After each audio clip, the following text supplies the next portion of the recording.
All right, nerds, you made it to episode 19 of the Retro Game Club podcast. And I am Rob, and with me is Hugh. Yeah, more importantly, we made it to 19 episodes. Yeah, I wonder if it's, harder for the listeners or harder for us. Yeah.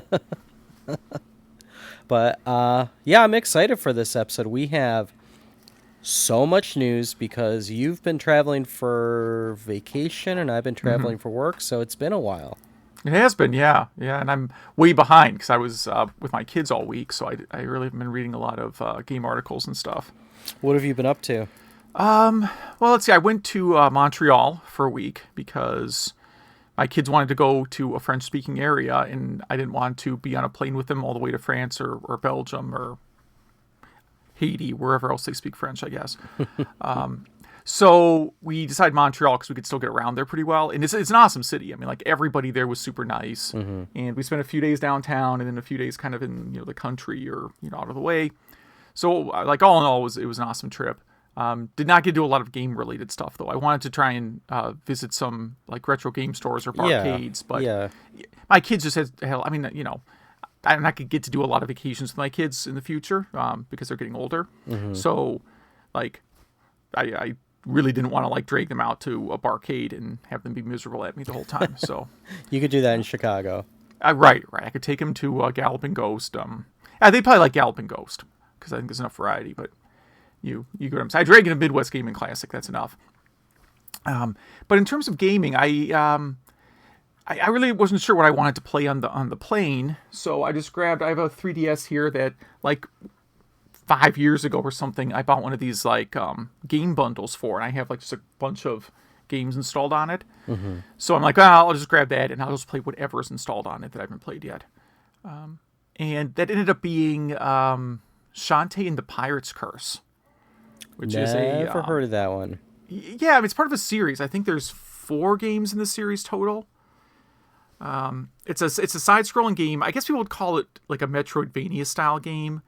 But, I found it reminds me a lot more of, like, a Wonder Boy game. Okay. It's faster paced, but it's got this whole, like, kind of like hub town. Like, there's a town that's like the main hub that you keep traveling back to. So a little bit like Dragon's Curse in that regard. So, like, overall, I really enjoyed the game. I did play through it all the way. The last level is kind of, like, unfairly difficult. Like, the game overall is pretty well balanced. And then, like, the last level suddenly turns into, like, Angry Video Game Nerd Adventures. I don't know if you've played that either. No. It's really, really painful in the last level. Like, I guess they really want to make sure that you're planning to finish it. And I got through it. It was fun. And I definitely recommend it if you, like, maybe faster versions of Wonder Boy. All right, and then I was out doing some yard sailing. I didn't find a whole lot. But I went to one sale, and I was there with my youngest kid. And they had a boxed power pad. And I'm like, my kid's like, oh, you should get that. 'Cause I already have one power pad that I use as a decorative rug.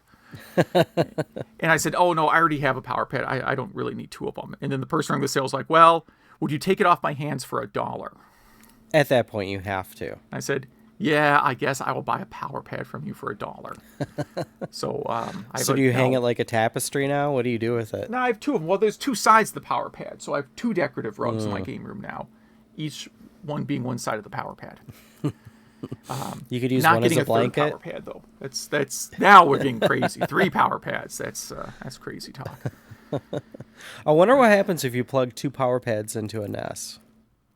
Oh, I bet you could make a really awesome homebrew game. Wait, was there one? Oh, I think there is a, like, homebrew, is it a bag toss game? Something like that maybe uses 2 power pads. Oh, someone's going to have to look this up while I'm talking. Someone's got to write us in on this one. Yeah, someone did, like, a homebrew game. Maybe it's only 1 power pad. But I could definitely see, like, a cool... Like a horseshoes type game? Well, there were racing games for the power pad in stadium events, right? Mm-hmm. Like, yeah. But they're just 1 player at a time? How does that work? Whatever. We'll figure it out some other day. That's a great homebrew project, though, a dual power pad game. Yeah. So I guess that's it for me, man. What have you been up to? Well, I was traveling for work for an entire week, and Yeah, I don't know how people drive through Chicago. It's horrible. It's just all day long, all Sunday afternoon, whenever. Yeah, Horrible. always, yeah. So I got to Yeah, drive from Detroit to Chicago to Indianapolis and then back to Chicago and back to Detroit. yeah. And I'm the kind of person, like, when I travel for work, I don't know, hotels kind of feel like jail. Unless I'm in a hotel that has a beach next to it, I just kind of don't leave it much. I've been all around Chicago since, the early 90s, so there's nothing really new for me there. But I finally quit Days Gone. I had enough of it. Last night I started Detroit Become Human because I'm from Detroit and it was free on PlayStation Plus. Not bad. I know the game divides a lot of reviewers, but yeah, I like it. And actually, the day we recorded our last episode, this came in the mail, the Eon 64 HDMI plugin for your Nintendo 64. So hopefully soon I'll be able to play with that. I think I kickstarted this, or it just became for sale on a website. I don't even remember. But I'm excited to try that out. We talked about it one episode. And yeah, that's about it. Yeah, and my advice for driving through Chicago is definitely don't do it on the day before Thanksgiving. I did that once, and it was for only people from Chicago will get this, but I was on 94, and to go from Dempster to I believe it was California, it was about 3 hours. I had to make it to the west side of the city, and I ended up exiting on California and just kind of bobbing and weaving through the city for an hour and a half to get to where I needed to go, because there was one point where I actually turned my engine off on that drive. While driving, I do have an iPass, but with construction now, it doesn't even matter. Yeah. I had an idea, kind of like a desert bus type game, except just call it traffic, Okay. where you could pick the kind of traffic like stop and go, or just really slow, and it's just procedurally generated highway with on ramps to other highways. And you just have to drive really slow in traffic, and if you hit anything, your game is over. Okay. It's like the worst game So, ever. yeah, I was actually working on a game idea a while ago called Iowa Driving Simulator. It's going to come up again on this episode. And it was the same idea, like just procedurally generated driving in a straight line past cornfields. Isn't just see how long you could stay awake. Yeah. The goal is just to drive across the state. That's it. I'd probably make it like the length, like however many hours it takes to actually get from one end of the state to the other. Still more exciting than Southern Illinois Driving Simulator, which there's not even cornfields. Yeah, I've never had to do that, I think. Thank you very much. All right, so let's tackle some news. Yeah, and some of this might be a bit dated, but again, it's been like 2 weeks since we've recorded. Yeah, and some of these we'll probably get through quickly, but in our continuous coverage of the TurboGrafx 16 Mini, they added 7 new games to the lineup. I don't know if these are going to be system sellers for anyone. Maybe one of them. But it's like a lot of shooters. Dragon Spirit, Genji in the Heike clans. I guess that's right. Yeah. Legend of Valkyrie, Galaga 88, Splatterhouse, which might sell the system. Siri Senshi Spriggan, and Spriggan Mark II, which I assume is a sequel to that. Galaga 88, I do think, is one of the best games on the system. In fact, it's one of the games I'm saving for Game Club for when we get a few more listeners. That's how much I like it. Also, but the part of this announcement, the headline that's kind of buried in here, is that it is going to be, Konami mentioned that it is M2, a company called M2 that is doing the emulation for the TurboGrafx Mini, and that's like a really... I think that's really good news, because they're the same ones that did the emulation for the new Sega Genesis Mini that is getting really, really great reviews right now. Well, yes, that is. I'm sure that'll be like on next week's news. But if you Google around a little bit, or I guess YouTube around a little bit, there is a store in Japan that had this on display. And so someone, with their phone videoed it, and you could see the interface, and it looks like they put a lot of passion into this. I think it's going to be really good. Yeah. Now, just for reference, like M2 is responsible for like the 3DS 3D classics. So like all those Sega games that were ported to Nintendo 3DS. Those are the best versions of those games. And they've done a lot of like Nintendo, the collections that are on Nintendo Switch. They've done a lot of those too. And I think they may have done at least one of the Sega collections as well. So I think overall they have a good reputation. And I believe they may have written some of the Virtual Console emulators on the old Wii also. Yeah, I have high hopes for this. This might end up being my mini system of choice, you know.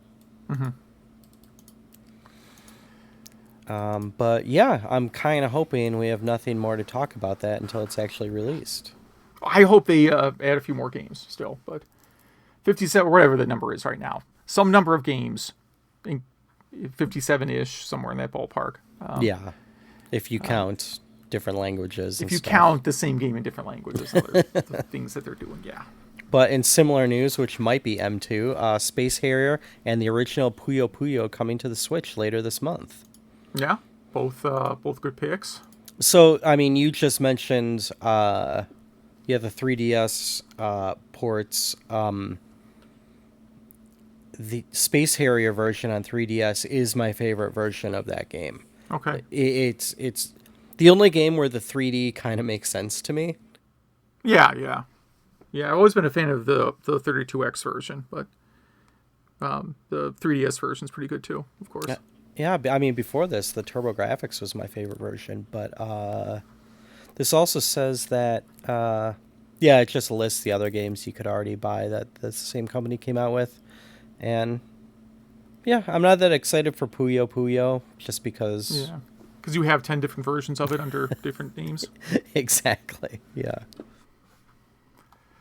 Let's see, Old Letter and Donkey Kong Glitch.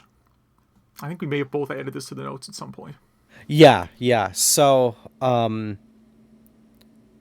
there is a glitch in the early boards of Donkey Kong where if you climb a ladder and just hang out at the top of it, near the top of it, the barrel will never go down that ladder in Donkey Kong. So, people who got hip to that could just kind of play a long time on one quarter, which arcades would write letters to Nintendo complaining about. Yeah, you gotta hurry it up. Right? And so this letter surfaced about how and why they were fixing this glitch. And of course, in our podcast theme, I didn't read the entire article, so I'm not sure how this was found. But, this goes to show that even back then, like now, if you release something on the PS4, you can always patch it later. I guess they were still kind of doing patches back then, too. A little bit more challenging. Yeah, and it costs $125. It looks like that's what they were charging for the fix. Yeah, owners had to pay $125 to fix it. But, I mean, you would probably make that money back in a week. Yeah, with how hot Donkey Kong was in the era. Yeah. Yeah, great little piece of history there. And I actually didn't know about that glitch. My board definitely doesn't do that. I feel like maybe one of the home versions does it. Probably not. I might be imagining that. Like maybe the Intellivision home version, something like that, does it. That'd be a good little project to research. You don't want to play the Intellivision version of Donkey Kong too long. Even though it was my first version, I now can look back on it and say, no, that's not very good. You can beat GoldenEye on the N64 with only one bullet. Now, can you do this, Hugh? I've still never played GoldenEye. Oh, wow. Now, you've gone to college, so... Yeah. Oh, yeah, that's right. You swore off games GoldenEye, in college. This was like everyone's college game. But apparently, you need one bullet to shoot open the first gate, and then after that, you can accumulate grenades to open up other doors and whatnot. Oh. And so that's kind of a hack, really. You're using other weapons. I thought this was like a pacifist run through the game. You beat it with hugs. Well, there's still one bullet. But I I just wish I had enough time on my hands to get an idea like this and just dive into a game this deeply to try to speedrun in a very niche way. Are we going to have GoldenEye be a game club game for you to play it? Yeah, I'd have to open my sealed copy of it, so I don't know. The thing I could probably like pay for my kid's college with now at this point if I put it on eBay. Do I open it just for a podcast? Yeah, I probably will. That's what games are for. They're for playing. I'm going to do an unboxing where I unbox it and then I throw the box in the trash. Burn some money at the same time. I mean, let's see. How much? I paid almost nothing for it, so I got it on clearance at Toys R Us like 20 years ago. Japanese version for $46. No, it's not that much pre-owned, but yours is still shrink-wrapped. Yeah. I'm not seeing any of those. All right, well, there we go. Yeah, I'm not seeing any that are shrink-wrapped. $35 I'm getting. Some people, according to eBay. Except it says new in box, but then it's clearly opened, so I don't know. Revisiting the Famicom disk system, mass storage on a console in 1986. So this is a great article on Eurogamer.net that it's kind of a retrospective of the Famicom disk system, plus it really gets into the specs, how much it costs, kind of what playing it was like. A lot of great photos here. Yeah, I always found this to be like a very aesthetically neat system. Clearly wouldn't have worked in America because we really love pirating discs in America. I mean, everyone owned a computer. Right? I realize there are pirates in other countries too. And I'm sure in Japan people pirated the games, but I mean, we really would have pirated this thing. Yeah. Oh, yeah. And, yeah, I've never owned one of these. I always wanted the Sharp version of this, kind of the combo Famicom and disk system. I always thought that looked really cool. If anyone likes Nintendo at all, definitely read this. And you'll probably find yourself on eBay looking to buy one if you don't own one already. So let's see. Game Boy CircuitPython. Yeah, so this is on blog.hackster.io, which I don't think we've been to before. Don't believe so, no. But this is... So there's CircuitPython, which started by... It's like a variation of MicroPython to work on microcontrollers, to program microcontrollers. And someone put it on a cartridge for Game Boy. And you can write low-level... Or you could write Python that converts itself, I guess, cross-compiles to low-level C. And it mostly talks about doing stuff with the audio, but that's about it. I'm not sure who this is really for. It's just a crazy hobbyist thing, just to see if you can do it. Yeah, I'll just go ahead and say it's for Ben Heck. How about that? Yeah. That's about it. But it links out to a GitHub page that has more details on what they're doing, and it's certainly a cool project. I mean, I don't think I could pull this one off, but I think it's a pretty neat project. It just doesn't do enough for me to want to dive into it, Mm-hmm. Something more up my alley, a hidden Asteroids game in Pro Tools.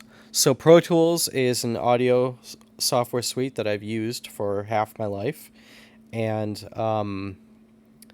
if you load up, they noticed this in version 12.8. I stopped using it at 11, but when this article was written, they don't know if it existed before. If you set up a track in a certain way, meaning you have like the comments displayed and you name the track game, and you set up the inputs and outputs in a very specific way, then if you load a certain plugin, it plays an Asteroids type game. And I think this is great. You can actually fly around like, the little arrow looking spaceship and shoot some asteroids. I just love when people do this because, you know, it reminds me of, wasn't there like a flight simulator and a version of Office? And I don't know, There I just love was hidden games. Magic Carpet in Microsoft Excel. And what else? There's got to be many other examples. That's a great topic of the week. Yeah, Only we should have thought of this a hidden week ago, games. yeah. Yeah, only hidden games. We could kind of rank them. Yeah, I love this. And I love that it took so long to find. Some hacker must have found this, or cracker, I guess, because it's so, the things you have to do are so specific. No one would do it on accident. So someone must have been looking at code or something. Yeah, or a developer who recently quit the company finally leaked, that this had been out there and no one Yeah, or found it. he was at the bar or something and told his buddies or something. And for the price of a nice Pro Tools system,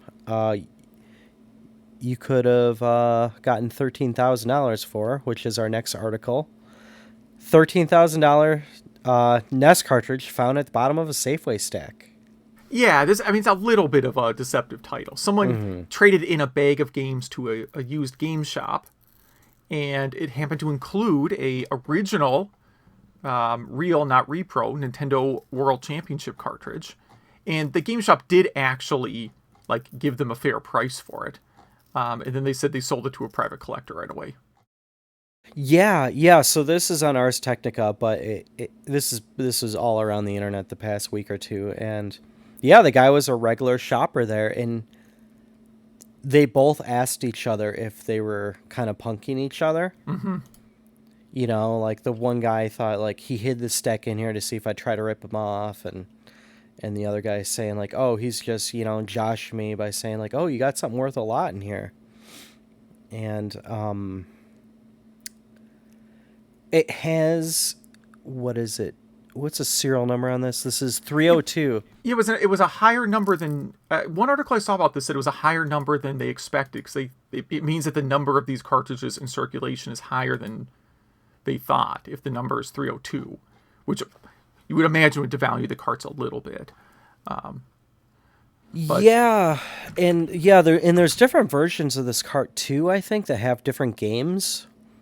The only one I knew of was the Rad Racer, Mario, and Tetris. But yeah, they talk about different versions. Like one of them had like Goonies 2 on it and stuff like that. But what they're saying is that this actually came out of Nintendo. It wasn't from a world championship or other contests they ran. They think it really was just like one that went straight from corporate headquarters to whoever. Yeah, which would explain the number difference, I guess. But at least the owner didn't try and scam them and say it was only worth $5. If you took that game to GameStop, they would give you 15 cents for it. I'm sorry, and probably they obviously they said they turned around and sold it right away, so they probably knew someone, right? There's Vintage Game Store, and they probably had a customer who's like, hey, if you ever come across one of these, I will give you $15,000 for them. Whatever. Yeah. And this one is not in great condition. It's not horrible, but if you see at the top, it's peeling a little bit. It's a little bit worn down. The label, that is. So it probably could have gotten more, but he didn't even know he had this. So, it's like, why try to, squeeze every penny out of it? Yeah. Do you think, has Nintendo World Championship ever been released on like Virtual Console or anything? There is a variant of it on NES Remix. I'm just wondering if they'll release it for Switch and then, really devalue this thing. Yeah, it possibly, yeah. But I'm not a completist collector. I just like stuff I have nostalgia for. So it's not something... I went to Nintendo World Championship in Detroit and actually got to semifinals, but I think like 1/3 of people do, so I don't think it's that big of a deal. And we have more overpriced news. Yeah, someone sold Kid Icarus, new in box for $9,000. Seems a little excessive, but I don't know, man. I guess I don't know who bought it, but obviously it's worth $9,000 to them, I guess. So it was he bought it it was, the date on the receipt was December 8th, 1988. So it sounds like it was a Christmas gift that his mom bought and forgot about. I mean, and then you just have it boxed. You're not playing it. Yeah. And then so now what's going to happen is on eBay, once one copy of Kid Icarus sells for $9,000, people are going to be selling their loose copies that the dog chewed up for $9,000, or attempting to. Yeah, yeah. And I mean, I'm a Kid Icarus fan. I like this game, I think, more than most people. In fact, on our Facebook, people are really getting down on this game. And come on, guys, it's not that bad. it was good for the time. Like I don't really. It's not something I would go back and. It's not something I can really go back and start from the beginning easily. But in its time, I think it was really good. I think for its time, it's really, really good. When I got back into retro gaming, this was the first game I completed. So it kind of holds a special place for me. But not $9,000 special place. No. All right. We got to get through a few more. Rygar converted to Amiga. There you go. Yeah, but it's not the horrible, scary Nintendo version. One, right? Yeah, the arcade version. And there's great video on YouTube of this, and it looks good. Looks like the arcade version. Next story. A bunch of Mario speedrun record set, including, by a microsecond or whatever, a new Super Mario Brothers 1 speedrun record, and then a Super Mario 64 by well over a microsecond. Looks like over a minute and a half improvement. That's insane. Yeah, this is on Kotaku, and yeah, they really talk about using what's it called, the frame glitch, or just frame. There's a lot of glitches being used. Yeah. Oh yeah, this is an any run, so you could pretty much do anything you want.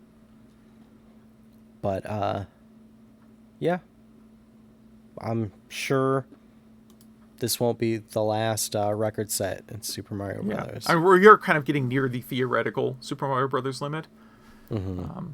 Until someone finds out. Eventually, someone will find out some glitch that hasn't been discovered yet. Yeah, cut 35 seconds off it. Yeah, it's hard to believe because, people disassembled the game and studied it. So maybe there won't be another crazy glitch found, but you just never know. Mm-hmm. Kind of a big one. This is on woolulu.net, which we've gone to quite a bit in the past few episodes. A lot of emulation news, and it's like a roundup news item. Dolphin progress report, MAME progress report, Cemu report, yada, yada, yada. So, yeah, the Dolphin emulator, which is GameCube and Wii. A lot of bug fixes, a few different new ways to zoom in your screen so you could kind of get a letterbox effect if you want. I guess so you don't have to use 4x3. Mm-hmm. Just better ways to do that. What else? Cemu, the Wii U emulator. A lot of big fixes on that. What were some other big ones? Oh, MAME .212 was released with a lot of improvements. I always use the latest MAME, so that's kind of a big one for me. Mm-hmm. But yeah, people keep releasing stuff, and emulation keeps getting better and better, and we will report on it. Speaking of new emulation, here's the hardest headline to read. Yeah, this a lot of. This is like a corporate email. Okay, let me try this. No one make fun of me. Latest RPC S3 version offers major improvements, MSAA implemented, and MGS4 now bootable in the PS3 emulator. So what that all means is there's a PS3 emulator called RPC S3 that has been improved and can now boot Metal Gear Solid 4. I don't know why Or they couldn't you just can say buy a used PS3 and Metal Gear Solid 4 at a yard sale this summer for like $20. that. Yeah, yeah. I guess there's been huge improvements on Ratchet and Clank, which is one of my favorite series, and Red Dead Redemption. Um, Yeah, I mean, I skipped the PS3, even though I own every other PS system, and I will probably end up pre-ordering a PS5, even though I don't need it. But I skipped PS3 because it was an era where my kids were really young, and I wasn't playing a lot of, M-rated games, right? Because I just couldn't put those kind of games on my TV. And then it turns out I don't really play a lot of M-rated games anyways, so I guess it wouldn't have mattered. But I just didn't have a lot of time for gaming. And now there's like a couple of PS3 games I kind of want to go back and play, but I'm like, maybe they'll get a, HD remaster or something. So kind of holding off on getting one I'm still. sure a ton of them will be backwards compatible on the PS5, but Yeah, it's just like, it's just stuff like Final Fantasy 13. Like, yeah. they haven't done a remake of that yet. I've heard it's really good. I mean, I've heard some people, it's a poll. I know some people absolutely hate it. Some people really like it. From what I've read, it sounds more like something I would like. Yeah, you should at least try it out. So stuff like that I'm kind of waiting for. PS3 is a big one for me, and even though, it was a game system I was playing when my kid was born, it has that PlayStation button that when the kid walks in the room, you can hit that quickly if, there's zombies with heads exploding or something. Yeah, and then it turns out I never played those games. I mean, the last, I guess I played Grand Theft Auto 5, which I did not like as much as Vice City. But no, Vice City is actually my favorite Grand Theft Auto. But yeah. This topic came up at work once over lunch, and one of our younger developers who couldn't be much older than Grand Theft Auto Vice City himself proclaimed that was his favorite. Well, most people like San Andreas the best. I don't know why. I mean, it was good, but well, I mean, I kind of get why. I just yeah, maybe we'll save that for a Game Club game. I mean, Vice City's 16 years old now. Yeah. Console Wars book is becoming a TV series. I thought it was going to become a movie. Is it a TV series now? Yeah, it's a TV series on CBS All Access. It was going to be a movie. And now it's a TV series. I don't know if that's an upgrade or downgrade this day and age. I mean, Game of Thrones is bigger than any movie that's come out this decade, probably. Seth Rogen's in charge of it, so I think that's a good sign, because it seems like something he'd be passionate about. Yeah, I have no idea how good of a producer he is. But we're going to talk about this some more. So yeah, we'll get back to this. Yeah, we'll get back. We're going to come back to this topic later. Genesis of what is this? Yeah, this is another. I'll let you read this one. This is the other difficult headline. MDFOURIER project seeks the genesis of Sega 16-bit sound. So this is an open source software created to compare audio signatures and generate graphs to show how they differ. So it's used to help tune emulators. That is the purpose of this thing. And you can donate to it via PayPal. Via the PayPal That's button. Insane. Wow. So I don't know enough about emulation to know why the Genesis never gets the sound right in emulation software.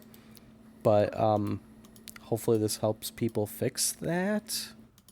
Yeah. Now, it's weird because there are some audio players that get the Genesis sound down really well. I use a program called Moto Player on Android on my phone to play chiptunes, and it does a really good job. I don't know if that author wrote it or if he or she's importing it from something else. I just don't know. I just know that the sound quality is really good, and it's better than most of the collection Sega's released over the years. And with M2, doing the emulation for this Sega Genesis Classic Mini, whatever it's called. I'm still kind of on the fence about buying it. But if that thing sounded right, it would be a little hard for me to resist, because so many, you have all these great Yuzo Koshiro soundtracks, and it's just stuff like Revenge of Shinobi never sounds right on any emulator I've done it on.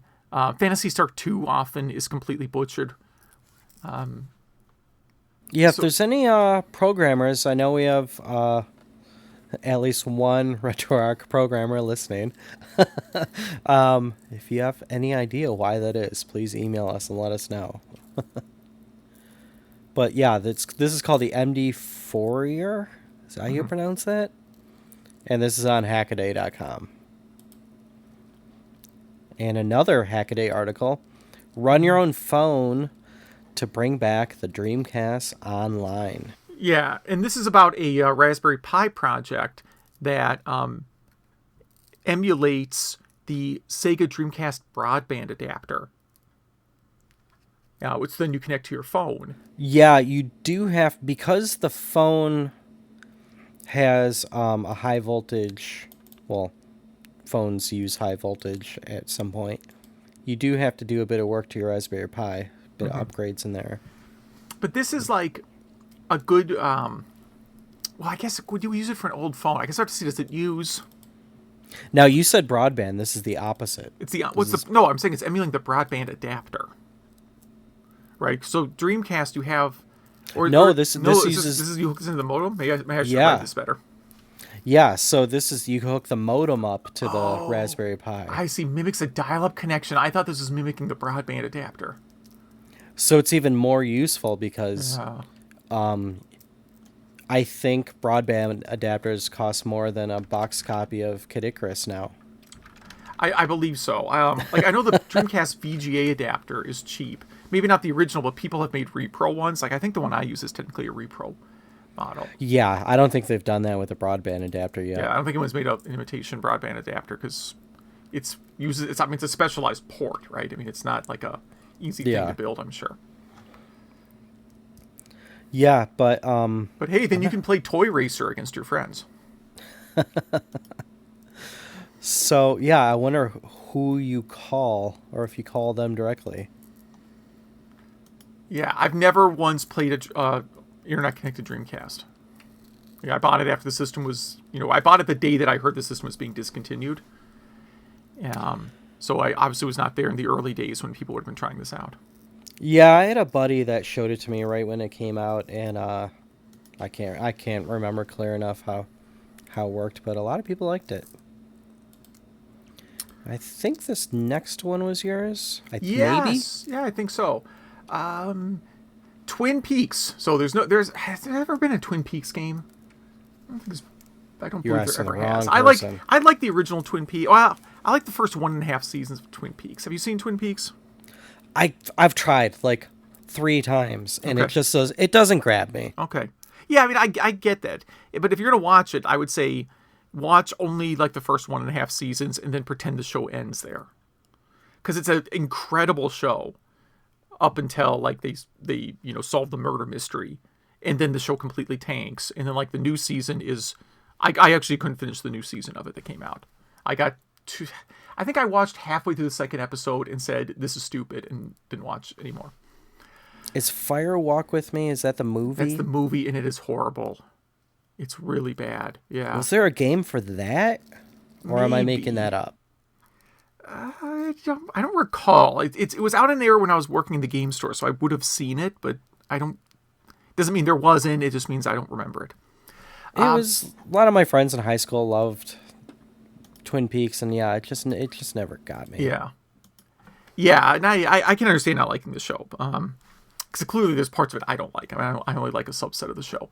But there was a Japanese game that was kind of a ripoff of Twin Peaks called Mizruna Falls.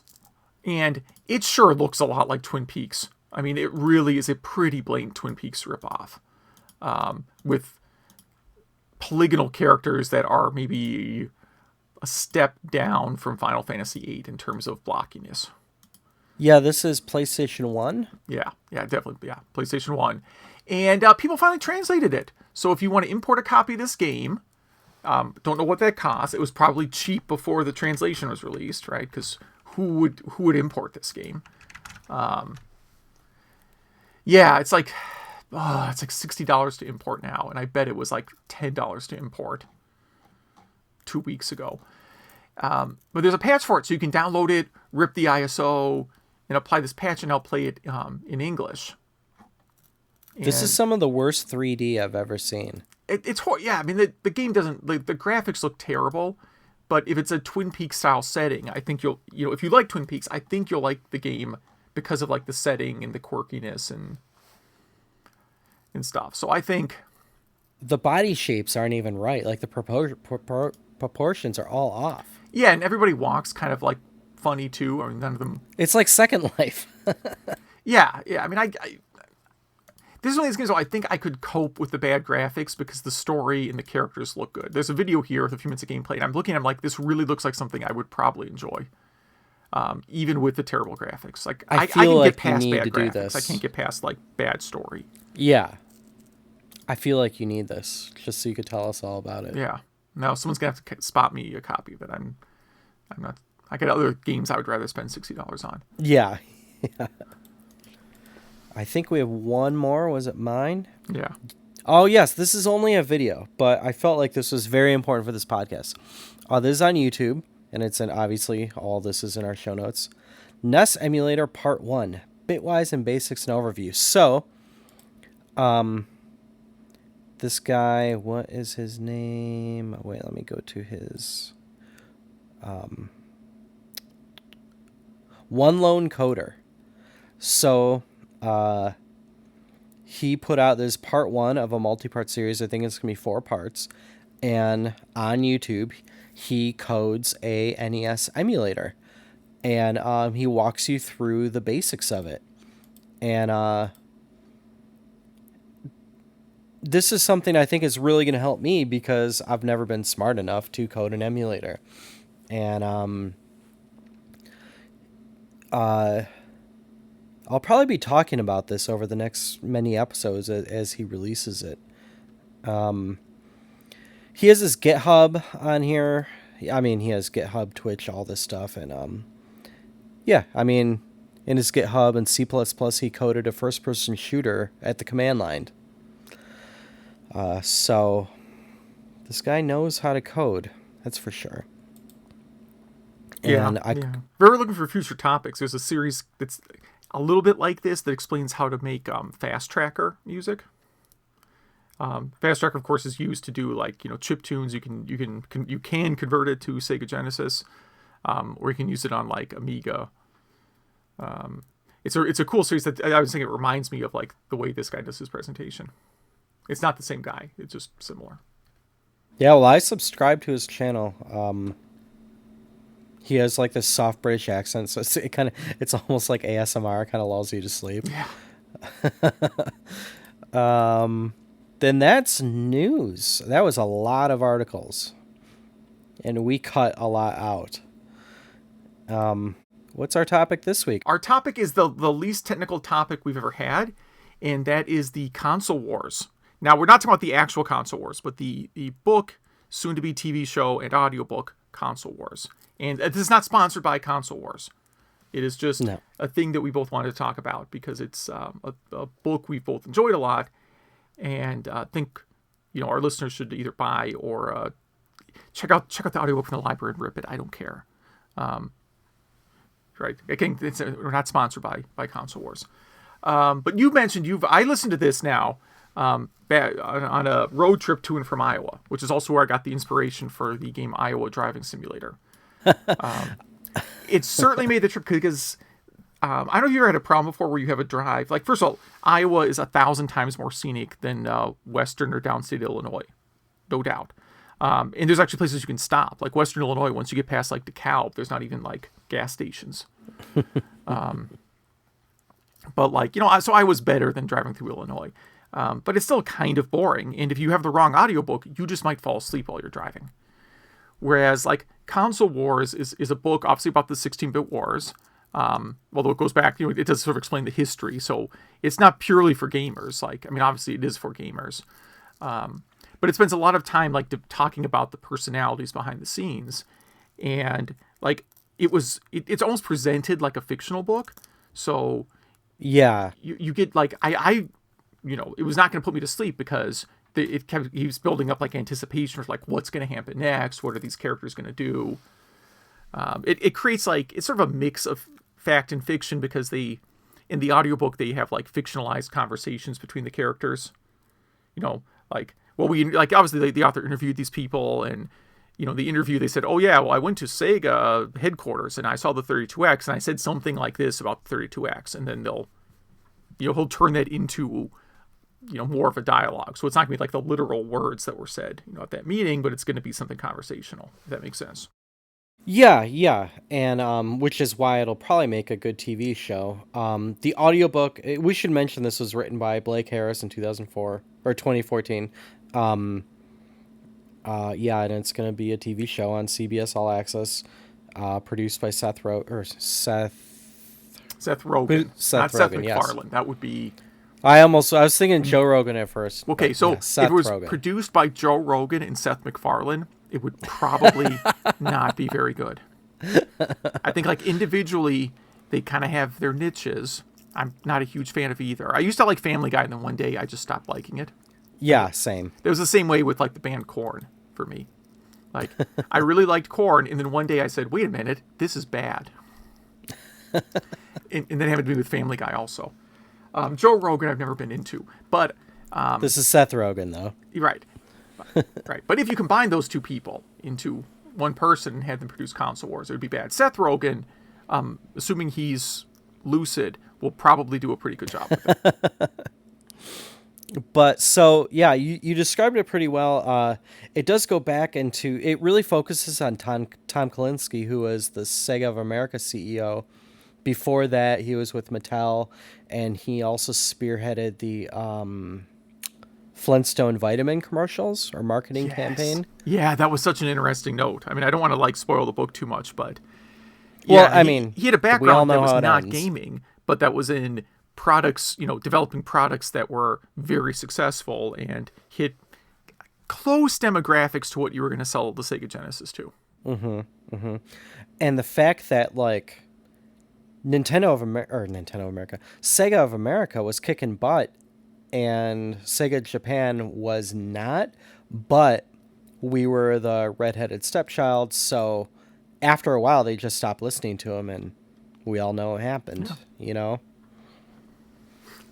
And it really goes into the Nintendo side as well, although it focuses on Tom Kalinske. I mean, I told you earlier this week I could probably recite this book. I've listened to it so much. I got it on Audible. Yeah. No, I only listened to it the one time, but it really left a strong impression. Like there's a lot of books. I mean, I read them or listen to them, and then I just forget about them completely. And this is not one at all. Like this really kind of stuck with me because I thought it was a really great story. It tells some of the same stories as was a book called Game Over, Press Start to Continue. I mean, there's a little bit of overlap between the two. Mm-hmm. I think this is an overall much better book, though. And one of the most interesting parts too is when they dive into being in front of Congress and talking about violence in video games, because they were blaming Sega for that, and Nintendo had the Zapper and the what's the bazooka one for the SNES? Yeah, don't get me started on this whole like blaming video games for real world violence. Yeah. Yeah. I don't have much more to say about this. I know this is may seem like a throwaway topic to our listeners, but A, we were both traveling, and B, it's a really great book. It's gonna be on TV. Definitely listen or read it before you watch the show, if possible. Yeah, and if you got any late summer road trips, like if I don't know when your kids go back to school. Here in where I am, like my oldest kid started today, and so on. But if you got any more road trips planned, this is like a great road trip book. I mean, your kids may hate it. I don't know, but they also might find it interesting. Like I think the way the story is presented, like I think would be interested to people who don't like video games just because it's just told really well. I would like to mention that Stay a While and Listen is another great. Did you listen to that one? No, so I got that. There was a video game audiobook bundle maybe last year. And it was 4 or 5 books for, $10. It was like Masters of Doom. Well, great. Did you listen to that one? No, this is the story's going. So I literally just like while we were talking about this, I copied all those books to a USB drive that's in my car now. Like when I saw Console Wars in the show notes, I'm like, oh, I got all these other great video game books. So there's a USB drive plugged into my car right now with all the books from that bundle. You got all of them are good. Masters of Doom, Stay a While. What else? Extra Lives. Did you get that one? Let's see. Hold on. This bundle that I got had... I'm trying to find it. Dungeon Hacks. Masters of Doom. Prepare to Meet Thy Doom. Stay a While and Listen. So I gotta go through. The Ultimate History of Video Games was on there. Oh, that's a great one. Yeah. Did you say Dungeon Hacks? Dungeon Hacks is on there too. Yeah. That's a great one. That's like the roguelike. Yeah. A rogue one. So they're all on this USB drive in my car right now. That's about it. I got at least 1 or 2 road trips planned this year still. So. But if any of our listeners read any of those books, especially Console Wars, if you have any opinions or thoughts, email us at email@retrogameclub.net. That is email@retrogameclub.net. One more piece of topic is our SIO giveaway. This is the episode we're going to give away the SIO, the PS1O. That is the SD card upgrade for your PlayStation, and it is Eric. So I'll shoot you an email, and if you don't respond, then I'll pick someone next week.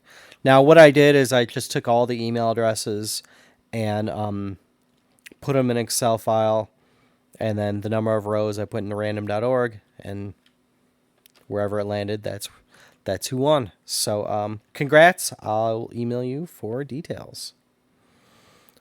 And then, I guess we're in Game Club. Yeah. The reason we're all here, right? Yeah. So, you picked Kings of the Beach to deal with summertime. Yeah, I think it'll be my last summer game this summer. But, so yeah, this is a beach volleyball game. It's, I guess, pretty 80s or early 90s. And, yeah, you play beach volleyball. It's 2-on-2. You play till you get to 15. It has pretty nice, like, training modes where you could, teach yourself how to set and spike and stuff like that. You could just play one game, or you can play tournament.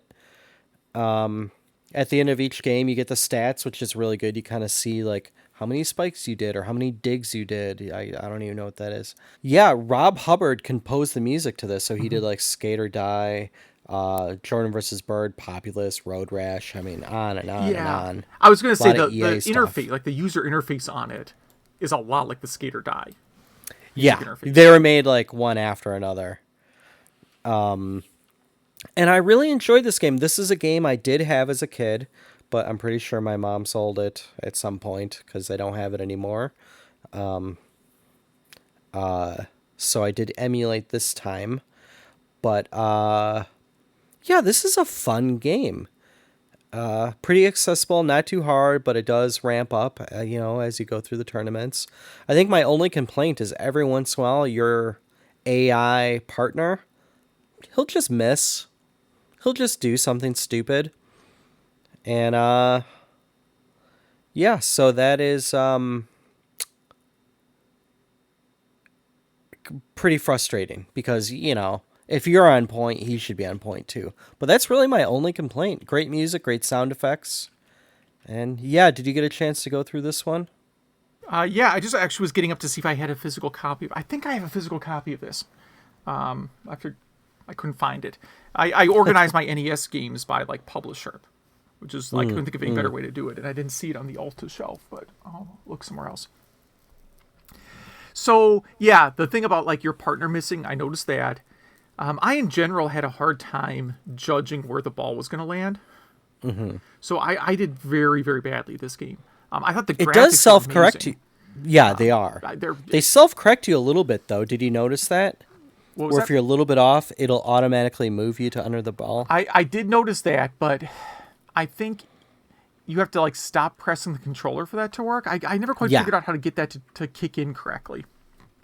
So I noticed sometimes it would move me, and other times I ended up running past it, even though I thought it was going to move me to the right spot. Like, I just had a hard time with the bump portion. And you can train, like, bump, set, spike, the training modes, like you mentioned. And, like, set and spike, I was fine with. But I really had a hard time getting the spacing and timing on bump down right. But, man, it really looks great for an NES game. Oh, yeah. I was surprised this wasn't on any other systems that I saw. Well, if it was a Ron Hubbard MS-DOS and was it a C64. Commodore game, maybe?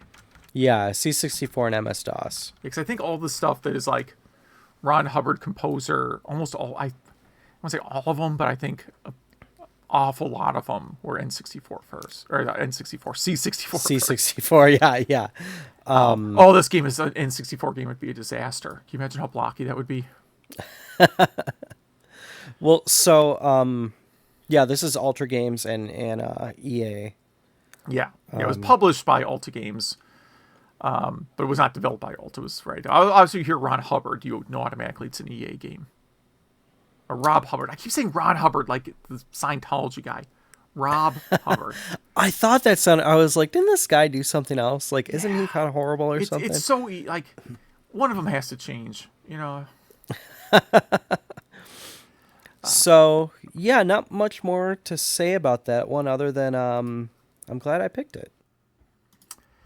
So I mentioned I was inspired by trying to teach my kid to drive to play Hard Drivin' again. And I played the arcade version, specifically the arcade version that's included on Midway Arcade Treasures Volume 2. What system is that for? Every system of the Zeros. So I happen to have the GameCube version here. There's a PS2 version. There's also a PSP version, but I don't remember now if Hard Drivin' is on the PSP version. The PSP version, they changed the library just a little bit. But that's the GameCube version. There's probably an Xbox version too. It was on a lot of things. And it's a pretty good, emulated copy. Like the emulation quality is good. And it has dip switches, so you can change the difficulty. So if you just want to like play it a little more relaxed, you can turn the difficulty down. And the way you adjust the difficulty is just by giving yourself more time. You get more initial time and then more time when you reach a checkpoint. So it's a really weird game. Like, it seems more like a driving simulator because you're not really like racing. You're on a track and there's two parts to the track. There's a race part and a stunt part. And of course, everybody chooses the stunt part because it's more fun. And it's trying to be, I guess, realistic. And it's also, very experimental with the graphics. I mean, it's this like 3D polygonal view, way ahead of its time in that regard. Oh, yeah. Unfortunately, I think it was maybe too early for the style of game because going back and playing it again, I thought, hey, this is not fun. It's like doing the loop is kind of neat, and watching the replays when you crash is pretty fun. The replay. Yeah, the replay, because when you crash, and of course when you have like 2 seconds left in the game, you're going to crash. You're going to try and get a head-on with a semi-truck or something, so you at least get a good replay out of it, right? So you're able to do the loop? I'm never able to do it. I did the loop first try when I played it this time. Wow. So I had done the loop a lot when I played it before. So that to me was kind of the highlight of the game. It's like do the loop and then just drive into the side of a barn or whatever. So did you play the Genesis version at all? I did back in the day. I did not play it this time. I don't think I own it. I'm going to just go ahead and say I don't own it. It's surprisingly good, just like the Virtua Racing was, Yeah. Yeah, it was, and it didn't use like an extra chip or anything, which was kind of surprising. Well, so I played the Genesis version first, and I thought, yeah, it's, good job, guys. Not bad. Then I went in and played the arcade version, but on MAME. And wow, do you slide around on that track? It is like your tires are made of ice. Yeah, probably. Yeah, that's fair. Yeah. Once you start skidding, I couldn't get out of it. Yeah, because part of it is that like it's a really loose wheel. That makes sense. I don't know what's the right term for that. Where like little, like even in the arcade, if I remember the arcade correctly, like very little turns in the wheel will move the car. It's like a race car, really. Yeah, so right? That's tight steering. Yeah. Right. So you can't, which it doesn't translate real well to to a controller. To a And if you're in the gear that it doesn't controller, want you to right? be in too, it does not like that. Yeah, so you have to be very, very, like, it's a lot of sort of like tapping when you want to turn, not holding the controller down. Mm-hmm. And with the Genesis version, of course, they fixed that because you don't have a steering wheel in the Genesis. I have a steering wheel for the Genesis, but most people don't have a steering wheel for the Genesis. This is definitely a product of its time because it was impressive because there were any polygons. There's like 6 polygons in this game, and it's a quarter eating machine. That's what it's for. You get to drive around in a, this was out like around the time I think Lawnmower Man was a movie, Possibly So earlier, but yes. so like stuff like this was cool and futuristic, and I don't know. I recommend checking it out. I don't recommend buying it. Yeah, Maybe get on archive.org or something. Yeah, you may have a collection that it's on. In which case, play it. But yeah, I would not make a special trip to the store to get hard driving. No. And it's very limited. Like, it's a very, very short game. I don't think box copies will go for very much. Yeah, I think it's sold fairly well. I think there's enough copies in circulation that it's probably not rare. I mean, it's another game. This is another like game store memory for me. That there actually were a lot of Hard Driving was a game that was pretty much always in stock, and we always sold a couple copies a week. It was a pretty decent selling game. That's kind of depressing because you'd get home and how long can you play this game for? There were a few games over the years that were just kind of like steady sellers. Like, they weren't huge sellers, but we would get 2 to 3 copies a week, and we'd sell 2 to 3 copies a week. And Hard Driving was kind of like that. And then like Miss Pac-Man on Genesis was another one. We would just really? We would get 2 to 3 copies of Miss Pac-Man every week, and they'd almost always be gone in 2 days. Well, you could get it for $5, $3 on eBay. Yeah, I was just but once got Chrono Trigger one time, and then it never showed up again. So whatever. Yeah, yeah. So we have some listener feedback about this one. Yeah. So Joe wrote in.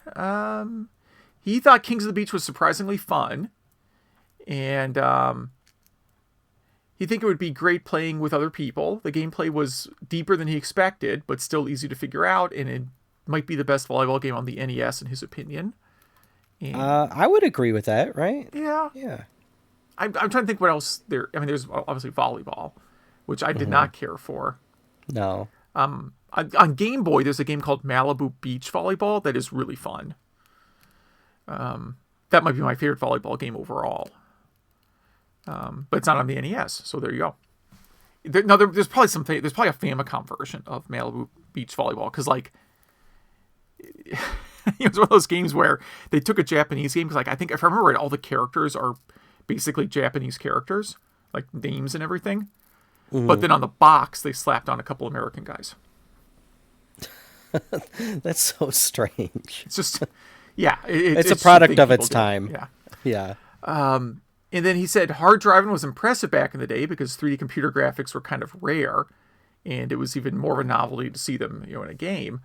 But there really isn't much reason to go back and play it except for historical perspective, which I kind of come away with that same opinion.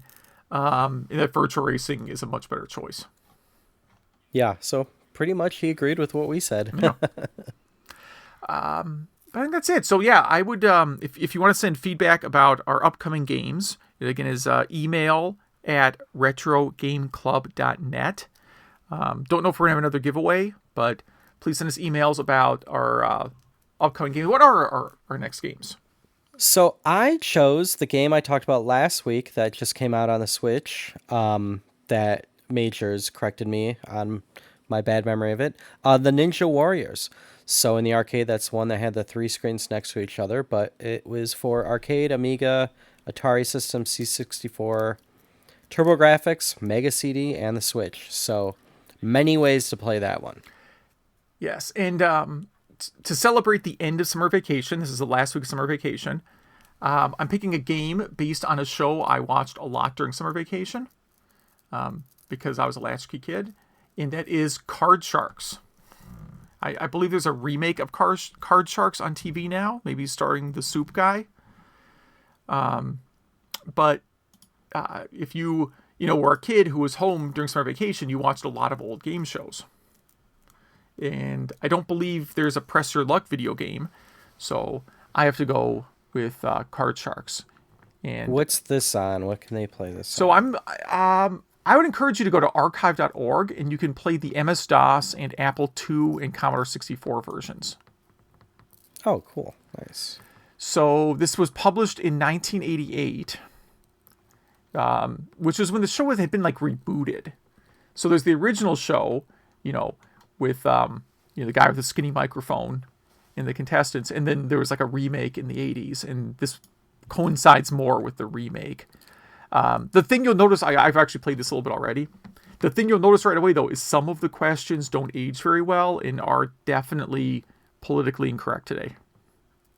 Again, product of its time. Product of its time. So just take that, if you. So you're not endorsing those. Anything it's said. It's 1988, right? I mean, yeah. They'll ask questions that today you'd be like, I can't believe they surveyed 100 people that. Right. Well, great. So you just kind of have to take. I mean, it's nothing horrible, but it's things that if my kids saw it, they'd be like, "Whoa, you can't ask that."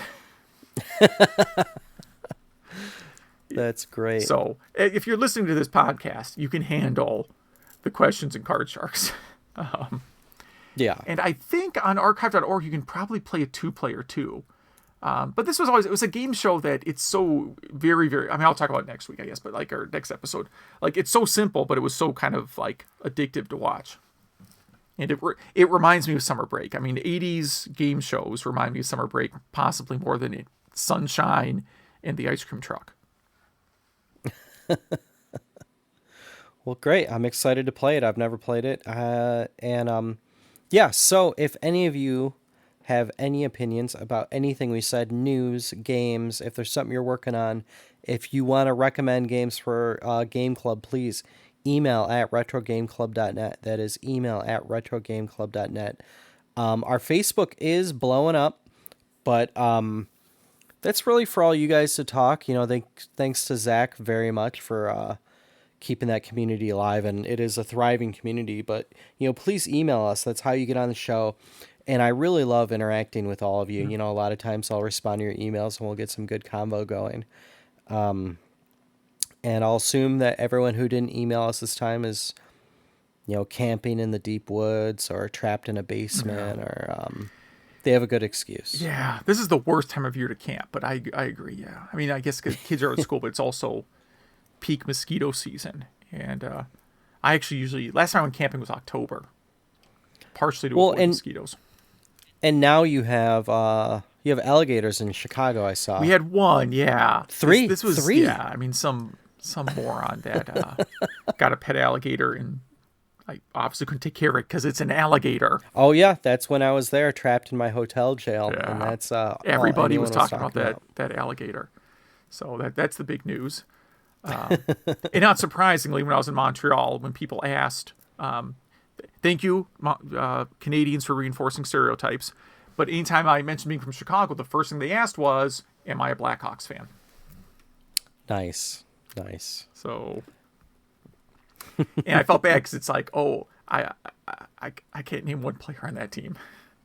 Oh, you could have, you could have gotten some Blades of Steel going out there.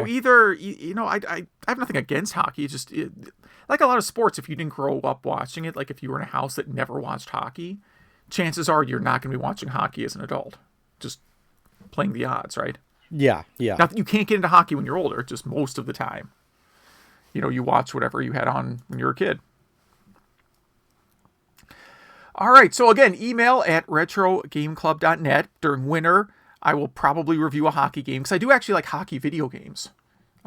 Despite not understanding the game that well. I think like NHL 94 or I guess all of them, like 93, 94, but especially on Sega CD, are a lot of fun. So we'll probably talk about a hockey game when it's colder out. Yeah, absolutely. Oh, is it too? What's our? Do we have a cutoff year for when we're gonna talk about games? Because I was gonna do a back to school game that came out like in the zeros. This is the no drama podcast, so Yeah. I say you do you. All right. All right. So then 2 episodes from now, I'm gonna do a back to school game that's a little bit newer. Cool. I mean, still probably old enough to vote, but Seriously, everyone, if you have any opinions about anything we said, email at retrogameclub.net. all right. I guess that's everything. So thanks for listening.